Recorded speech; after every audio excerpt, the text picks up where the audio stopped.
Hello అండి అందరికీ. రోజు చేసుకునే దోసల్లా కాకుండా జొన్నలతో డిఫరెంట్‌గా ఒక్కసారి ఇలా దోసలు ట్రై చేసి చూడండి. చాలా బావుంటాయి. అండ్ మీరు చెప్పేంత వరకు కూడా ఎవ్వరూ కనిపెట్టలేరు ఇవి జొన్నలతో చేసిన దోసలని. అంత టేస్టీగా ఉంటాయి. అసలే ఈ మధ్య జనాలు కార్బోహైడ్రేట్స్ ఎక్కువైపోయి ప్రోటీను, ఫైబరు సరిగ్గా తీసుకోవట్లేదని ఫీల్ అవుతున్నారు కదా! అలాంటి వాళ్ళకు ది బెస్ట్ దోసలని చెప్పొచ్చు. చాలా టేస్టీగా ఉంటాయి. చేసుకోవడం కూడా చాలా సింపుల్ అండి.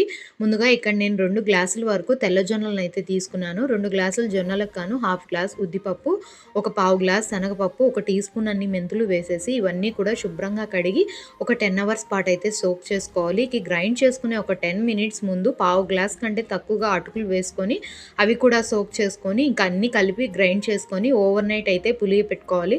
ఇక మార్నింగ్ లేవగానే ఒకసారి గరిటెతో కలిపెట్టి మన టేస్ట్‌కి సరిపడా సాల్ట్ వేసేసుకొని రెడీగా దోసలు వేసుకోవడమే. నిజంగా చాలా బావుంటాయండి. ఒకసారి ట్రై చేసి మీకెలా వచ్చాయో కామెంట్ చేసి నా ఛానల్‌నైతే సబ్స్క్రైబ్ చేసుకోండి. Thank you.